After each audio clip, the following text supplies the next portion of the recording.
Silakan duduk adik-adik sekalian. Puji Tuhan hari ini saya boleh bersama dengan saudara-saudara sekalian, ternyata sudah masuk kantor.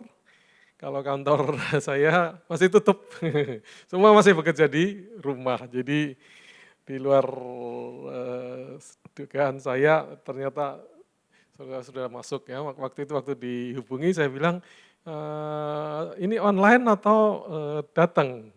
Datang, oh ya saya datang aja. Jadi seserah kita akan merenungkan menjadi karyawan yang baik, yang bijaksana, saudara ya, yang bijaksana. Jadi seserah saya rasa ya dalam situasi seperti sekarang ini kita sudah berapa bulan ini, mungkin sudah 3-4 bulan ini mengalami pandemi seperti ini dengan situasi yang cukup mencekam kalau kita perhatikan saudara ya, dengan begitu banyak orang yang terkena dan sekarang ini masih 1.000 orang terkena setiap hari ya kan, dan puluhan orang 30-40 yang meninggal tiap hari saudara. Ini situasi yang mencekam sehingga dalam situasi begini memang banyak kantor mengizinkan karyawan bekerja di rumah. Sekarang saya dengar sudah mulai digilir, sebagian masuk, sebagian di rumah. Banyak yang 50-50, tetapi ada juga yang sepertiga gitu digilir tek, yang masuk seperti itu saudara. Jadi istilahnya work from home. Nah saudara, work from home ini tentu menimbulkan tantangan tersendiri, karena ya saudara sebagai manusia, ya enggak usah work from home, work at office saja, kita juga sudah punya tantangan dengan media sosial, dengan banyak pergumulan kita untuk bagaimana kita bekerja dengan benar ya, dengan setia dan kemudian dengan bijak. Itu sudah banyak tantangan ya, apalagi sekarang di rumah ya. Jadi saudara, apakah saudara juga mengalami tantangan seperti itu untuk bekerja dengan bijak di rumah saudara ya? Saya rasa banyak tantangannya ya, begitu bebas untuk tidur sewaktu-waktu, bangun sewaktu-waktu, kerja nggak ada yang tahu saudara ya.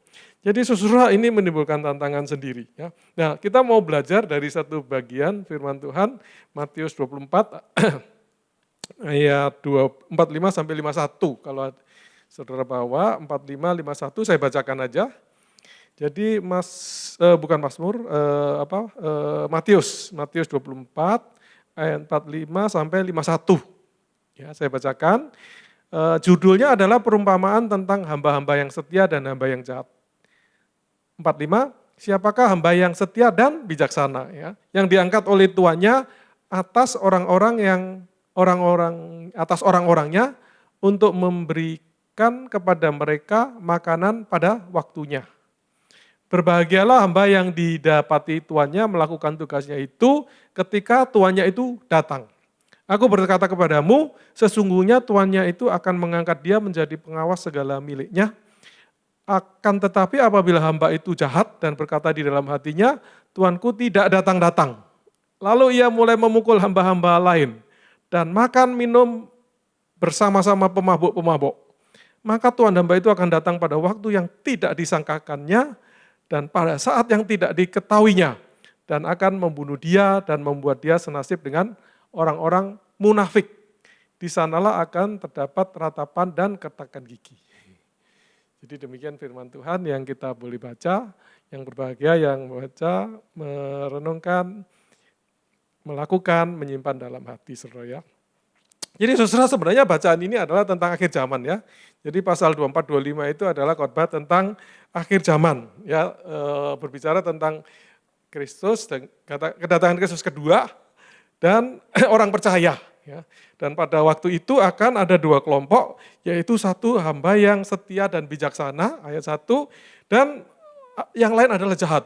Jadi saudara, kalau tidak, jadi nanti kesimpulan saya itu adalah kalau setia bijak ya.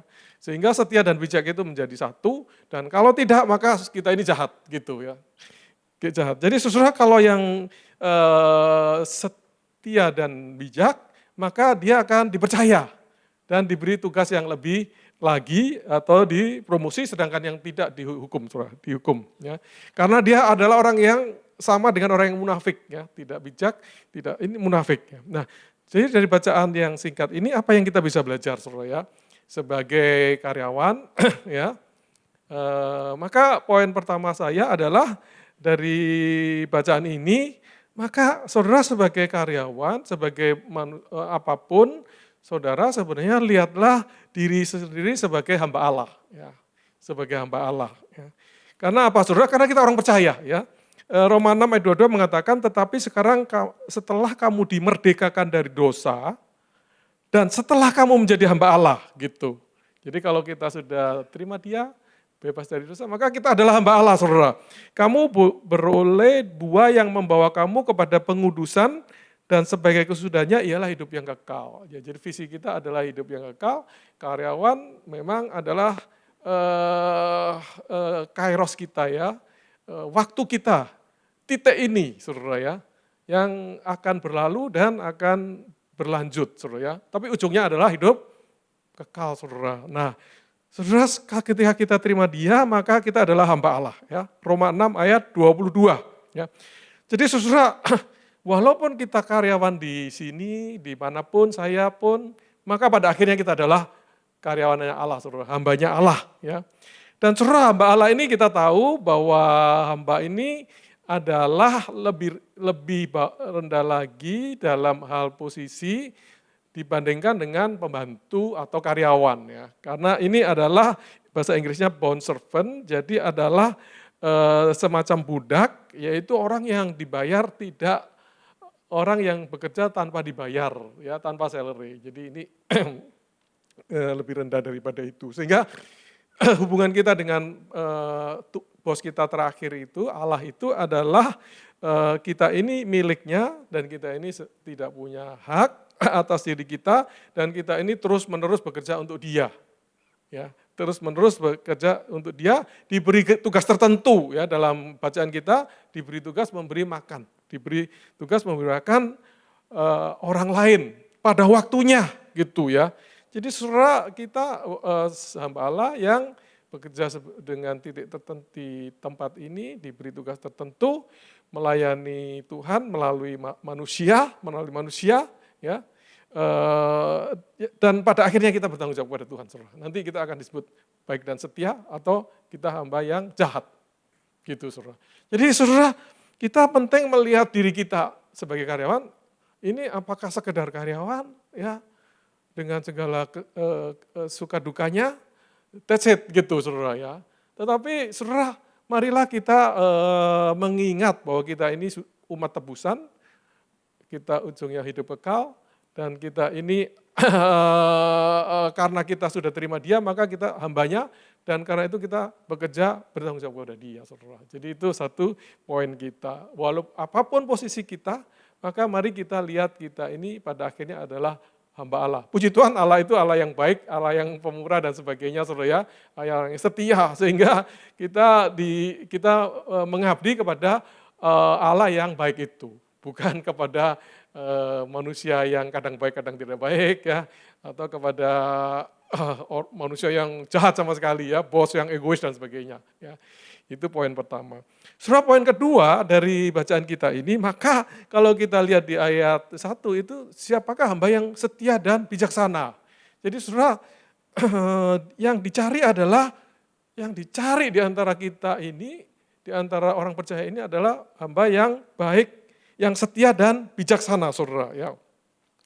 Saudara, seolah-olah ada dua, ya, setia dan bijak. Ya. Mungkin ada yang setia tetapi tidak bijak, ya. Mungkin ada orang yang setia tapi tidak, sementara kita bilang aja bijak ini pandai, ya. Jadi saudara, ada mungkin yang seperti itu, saudara, tapi jarang, ya. Kalau di Alkitab itu misalnya kayak Simpson, ya, itu dia kan sepertinya setia, ya, sampai dia matilah akhirnya untuk Tuhan. Tapi dalam kehidupannya tidak bijak, ya, dia kejar perempuan, memuaskan nafsunya. Jadi akhirnya hidupnya itu tidak seproduktif seharusnya, begitu ya. Dan mungkin dia ketika ketemu Tuhan, dia juga akan menyesal juga, begitu loh ya, kok saya sudah dikasih suatu kekuatan yang luar biasa, tetapi saya tidak memanfaatkan dengan maksimal, bahkan rata-rata aja tidak, saudara. Dia harus eh, mengalami banyak kesulitan di dalam kehidupannya. Saudara, ada juga mungkin yang bijak tetapi tidak setia, saudara ya. Bijak terus tidak setia ya. Seperti Salomo itu bijak, tapi akhirnya tidak setia, dia menyembah berhala dan sebagainya, saudara ya.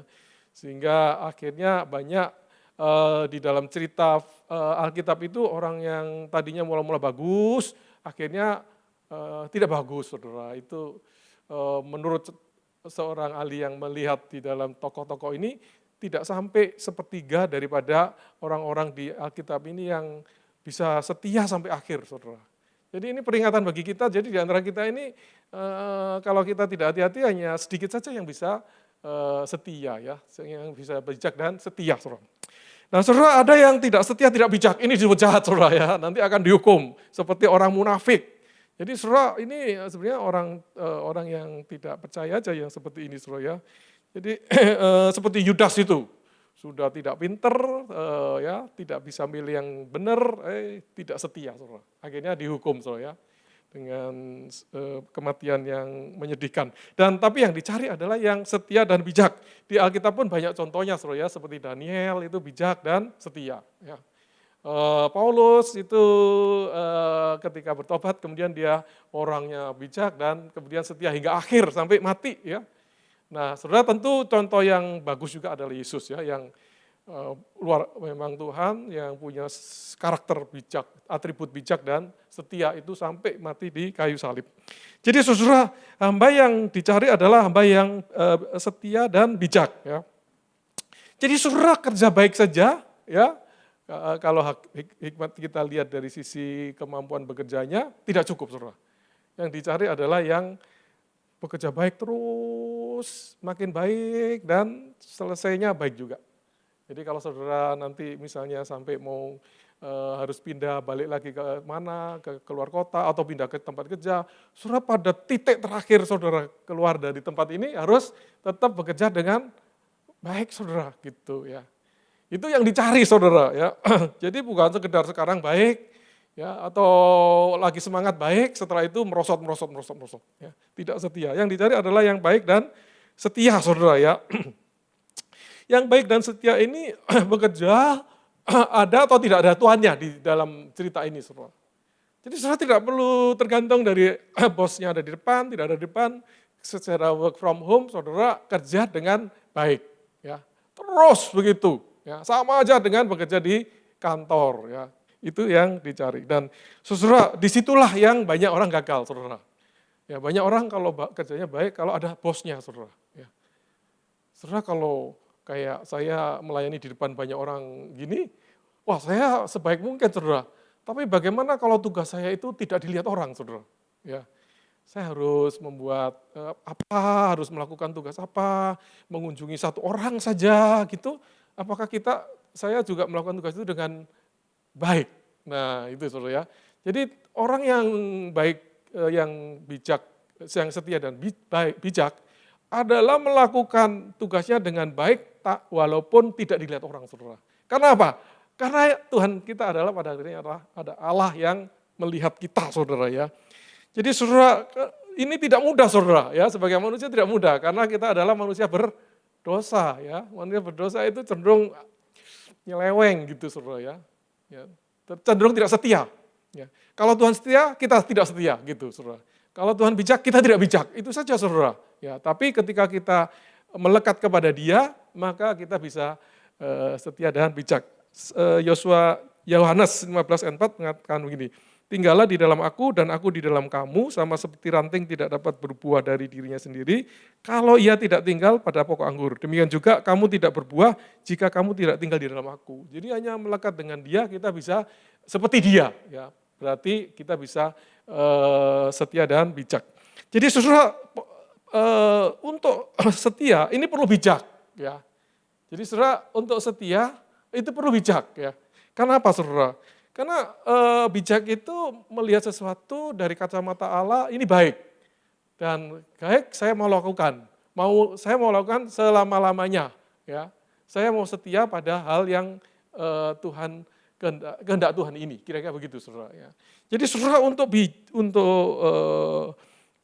bijak kita perlu wujudkan dalam setia, saudara.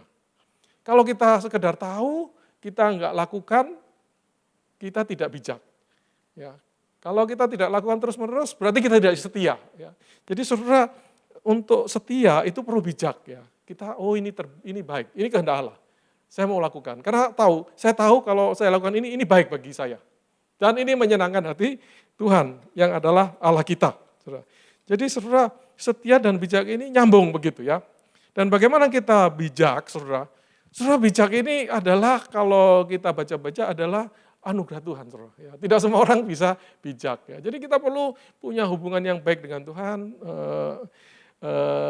meminta anugerahnya ini, saudara, supaya kita ini bisa memiliki hikmat dari Tuhan ini. Ya. Jadi saudara, kalau umum, saudara ya, bijak ini artinya kita memahami dengan dalam begitu loh ya.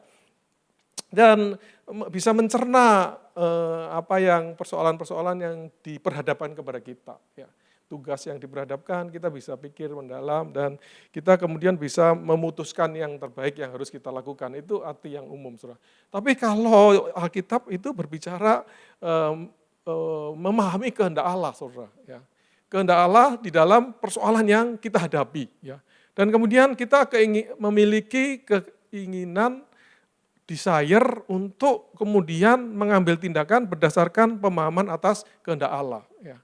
Jadi saudara, kalau misalnya di dalam dunia berpikir, suatu begini kita harus bisnis begini. Karena ini yang menguntungkan. Tetapi bagaimana kehendak Allah? Ya, Allah menghendaki kita mengasihi. Wah, kalau saya memanfaatkan orang lagi susah, ini tidak mengasihi, biaya begitu. Jadi saudara, ada beda di situ, saudara ya. Kalau hikmat dunia ya ini sudah dasarnya. Kita memahami dan melakukan sesuatu berdasarkan pemahaman yang mendalam itu. Tetapi ketika di dalam firman Tuhan, maka dasarnya adalah kehendak Allah ya. Yang berbeda dengan pikiran manusia, saudara ya. Jadi saudara, di dalam cerita ini mereka tuannya itu mundur pulangnya, nggak sesuai dengan waktu yang dibilang mau datang ya. Dan saudara, cobaannya ya seperti sekarang ini, cobaannya karena Tuhan tidak ada, maka pasti nggak jelas nih pulangnya kapan ya. Karena itu udah kita santai dikit lah, kerja agak santai lah gitu ya. Ya, karena tuannya tidak datang. Dan akhirnya saudara, dengan pemikiran seperti itu menjadi tergoda ya. Namanya di dunia yang jahat ini, saudara, iblis mengincar, kita tidak lihat tetapi dia mengincar. Akhirnya dia semena-mena, dia berfoya-foya, dia mabuk-mabuk bersama dengan orang pemabuk itu, saudara ya. Dan ternyata akhirnya Tuhannya datang. Kemudian dihukum. Ya. Nah saudara, kalau orang bijak dia tahu tuannya tidak datang, tapi pasti akan datang. Dan kalau tuannya datang, dia sedang bekerja, tuannya akan senang. Ya. Jadi berarti saya harus kerja terus saja gitu ya. Jadi saudara, dan dia tahu kalau tuannya datang, dia nggak bekerja, tuannya pasti nggak suka. Ya.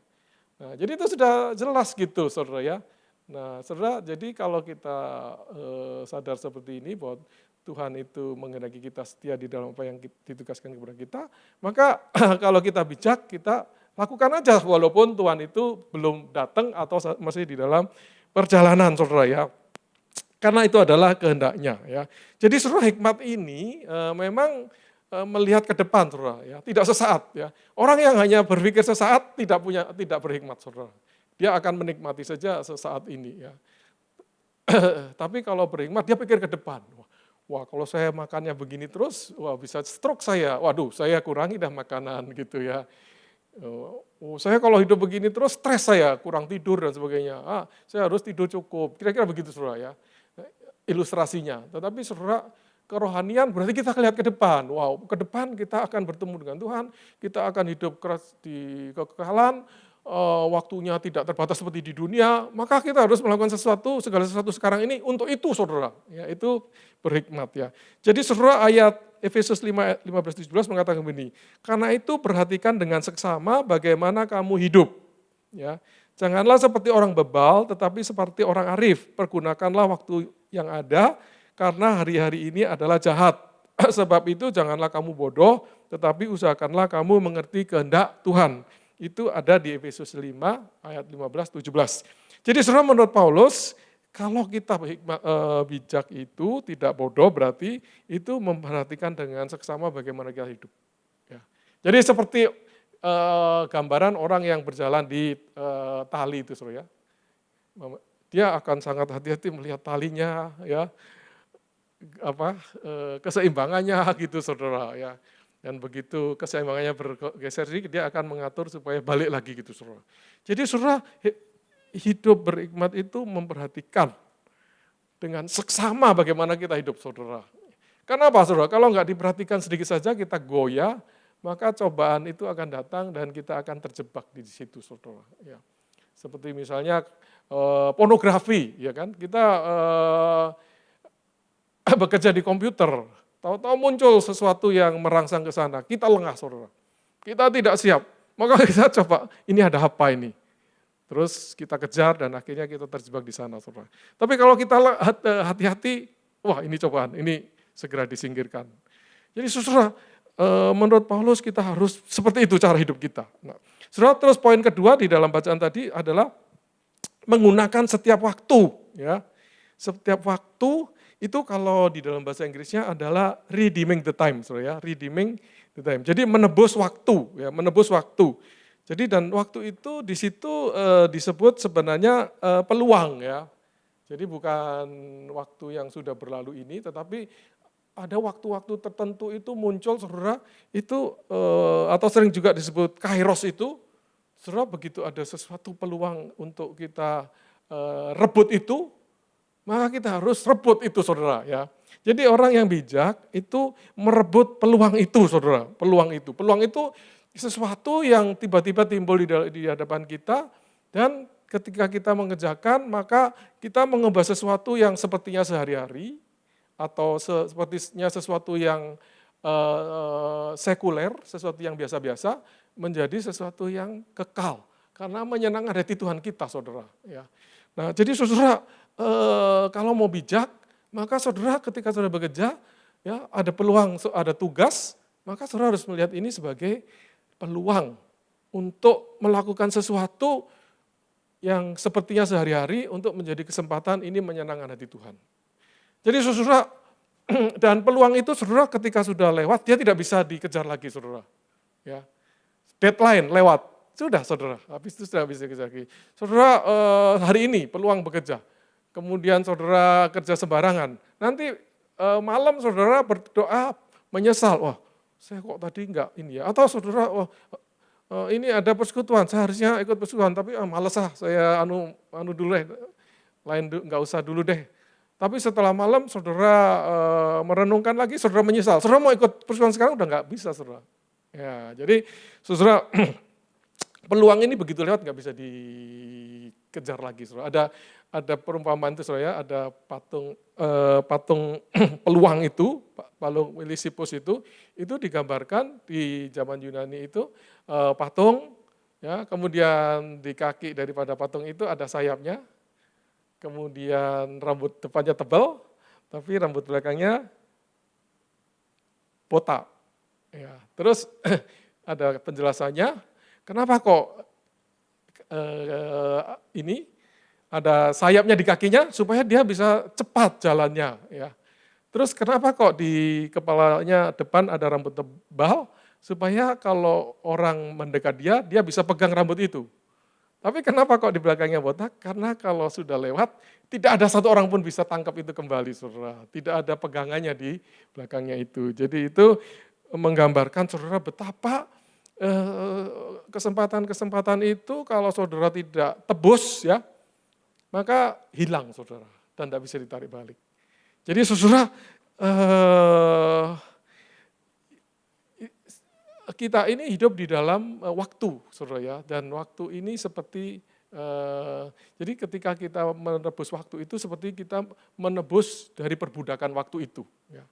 Begitu kita enggak tebus, maka kita kehilangan waktu itu, saudara, dan kita nggak bisa ambil lagi. Jadi saudara, karena itu saudara ya, hikmat ini bukan sekedar masalah ngerti, saudara ya. Ya, ngerti, oh itu bagus tuh. Wah, zaman sekarang ini kita ada kesempatan menolong orang yang bermasalah, ya. Gereja ada peluang untuk menolong orang yang kesulitan, ya. Bagus, ya. Kita perlu pikirkan, dipikirkan terus nggak dilakukan sesuatu, saudara.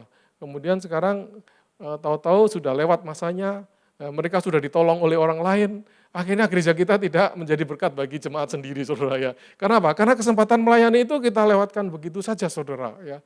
Jadi saudara, kenapa begitu? Karena kita tidak memperhatikan dengan seksama bagaimana kita hidup ya. Bagaimana jemaat kita ya. Kita biarkan saja seperti biasa saja, hanya online saja. Tetap aja PA, tetap aja PA-nya diperbanyak ya. Tapi tidak seksama memperhatikan apa yang terjadi di jemaat. Jemaat kita begini kita biar aja deh, nanti aja deh setelah situasinya membaik baru kita adakan program. Saudara sudah lewat. Kesempatan untuk melayani orang yang susah itu sudah lewat saudara ya. Dan saudara kesempatan untuk melayani yang menyenangkan Tuhan karena ini adalah suatu pelayanan yang pasti berkenan kepada Tuhan itu.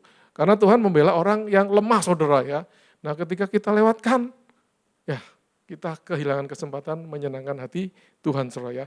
Jadi saudara itu ya, dan saudara hikmat ini datangnya dari mana? Hikmat berhubungan dengan Allah, karena itu datangnya dari firman Tuhan saudara ya. Jadi saudara untuk bekerja dengan hikmat, saya ada 3 poin saja dengan cepat. Bagaimana? 1, saudara bekerjalah dengan hikmat dari Allah. Ya, jadi jangan dengan hikmat dari manusia saudara. Karena hikmat dari manusia akan membuat kita terjebak dalam kesalahan, saudara ya. Karena pikiran manusia dengan pikiran Tuhan berbeda. Tuhan kita pada akhirnya adalah Tuhan. Karena itu kita mencari ke hikmat Allah. Hikmat Allah di Yakobus 3 ayat 17 dikatakan, tetapi hikmat yang dari atas adalah pertama-tama murni. Ya, tidak palsu ya. Selanjutnya pendamai, ya kan? Selanjutnya peramah. Kemudian penurut. Kemudian penuh belas kasihan. Ya. Kemudian penuh buah yang baik, tidak memihak yang kaya, yang miskin, yang kuat, yang lemah dan sebagainya. Adil berarti ya, dan tidak munafik. Tidak hanya kalau dilihat orang kita melakukan, kita berbuat ini diumumkan supaya orang tahu. Tidak saudara ya, itu hikmat ini. Jadi bekerjalah dengan hikmat seperti itu saudara, Yakobus 3 ayat 17. Kedua, mintalah hikmat dari Allah, Yakobus 1 ayat 5 mengatakan, tetapi apabila di antara kamu ada yang kurang hikmat, hendaklah ia meminta kepada Allah, yang memberi kepada semua orang dengan murah hati dan dengan tidak membangkit-bangkitkan. Maka hal itu akan diberikan kepadanya. Jadi saudara, mau bagaimana sebagai karyawan mau bijak, maka rendah hatilah itu ya. Sehingga saudara itu merasa, saya kurang hikmat nih. Saya perlu terus-menerus berdoa hikmat Tuhan. Tuhan tolong saya menghadapi ini, bagaimana saya bekerja dengan hikmat Tuhan. Gitu saudara. Ya, itu kedua. Ketiga terakhir adalah berjalanlah dengan orang bijak. Ya, Amsal 13 ayat 20 mengatakan siapa bergaul dengan orang bijak menjadi bijak, tetapi siapa berteman dengan orang bebal menjadi malang. Jadi saudara, jalanlah dengan orang yang bijak saudara. Kelilingnya diri dengan orang bijak. Ya, supaya saudara sendiri jangan bijak. Jadi saudara jangan kumpul dan berteman dengan orang yang bebal. Saudara akan berubah menjadi orang yang bebal, ikut dia saudara. Ya, ini sudah menurut firman Tuhan begitu. Jadi saudara, renungan kita bagaimana dengan kita ya? Apakah kita sudah setia di dalam bekerja? Apakah kita sudah bijak jadi di dalam bekerja menggunakan hikmat Tuhan? Atau belum salah satu? Ya, saya masih perlu tingkatkan. Salah satu saya yakin kita perlu tingkatkan kedua-duanya saudara ya. Jadi mari kita semakin bijak dan semakin setia ya. Jadi saudara ini selesai, tinggal penutupnya. Jadi saudara, 2 hal ini adalah sebenarnya ciri Allah ya. Dan karena kita ciptaan Dia, maka kita sebenarnya harus seperti itu saudara. Ya, seperti itu ya. Dan bijak dan setia itu adalah saling terkait saudara ya. Kalau kita bijak maka pada akhirnya pasti setia saudara. Ya, karena itu menyatu ya. Nah, saudara, untuk bijak kita berorientasi ke masa depan. Jadi saudara, pikiran saudara itu selalulah berikan waktu untuk berpikir ke depan. Karena dengan begitu akan mempengaruhi perilaku saudara sekarang. paling depan adalah hidup kekal, saudara. Ya, jadi banyaklah berpikir hidup kekal. Ya, jadi hanya jangan berpikir kesusahan sekarang, krisis ini berapa tahun lagi. Saudara boleh itu dipikir. Ya, itu penting juga tahu karena ini adalah momennya atau kairosnya. Tetapi pikirkan hidup kekal, saudara. Maka akan saudara melihat persoalan sekarang tidak seberat kalau saudara tidak memikirkan hidup kekal, ya. Dan kemudian mempengaruhi saudara, ya. Ya kita jalani bersama Tuhan, kita melakukan sesuatu, mengasihi Tuhan, mengasihi sesama dan sebagainya. Karena kita berpikir ke depan, saudara, ya. Jadi saudara tebuslah waktu itu, ya. Orang berhikmat itu memperhatikan sekali waktunya, saudara. Jangan dipikir masih muda, saya masih panjang ini umur saya. Belum tentu, saudara, ya.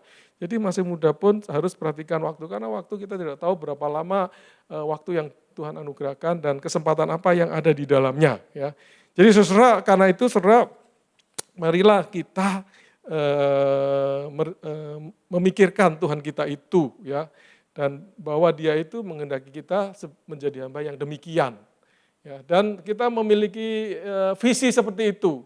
Sehingga ini mempengaruhi bagaimana kita bekerja. Ya, saudara, di pasal yang sama ayat 21 dikatakan begini, saudara, saya rasa banyak yang tahu ayat ini, maka kata tuannya itu kepadanya, ya, kepada orang yang diberi talenta-talenta itu, baik sekali perbuatanmu itu, hai hambaku yang baik dan setia. Baik dan setia. Engkau telah setia dalam perkara kecil, aku akan memberikan kepadamu tanggung jawab dalam perkara yang besar. Masuklah dan turutlah di dalam kebahagiaan Tuhanmu. Ya. Jadi demikianlah firman Tuhan hari ini. Marilah saudara pada akhirnya kita menghafalkan ayat ini dan merindukan, menjadikan ini visi, saudara, menjadikan visi bahwa suatu saat kita ketemu Tuhan sebagai Tuhan kita dan Dia menghargai kita, ya. Bahwa apapun tugas yang sudah diberikan kepada kita sudah lakukan dengan baik, dengan bijak, dengan setia. Dan kemudian di dunia maupun di sorga nanti, Tuhan memberikan tanggung jawab yang lebih besar dan menghargai kita. Sehingga kita juga senang di sana, tidak menyesal, saya walaupun di sorga saya menyesal terus gitu kan, tidak lupa-lupa, saudara, ya. Saya sudah hidup kok, saya sudah dipercaya begini, saya enggak tanggung jawab, saya tidak melakukan tugas dengan baik, berarti kita tidak bijaksana ketika di dunia.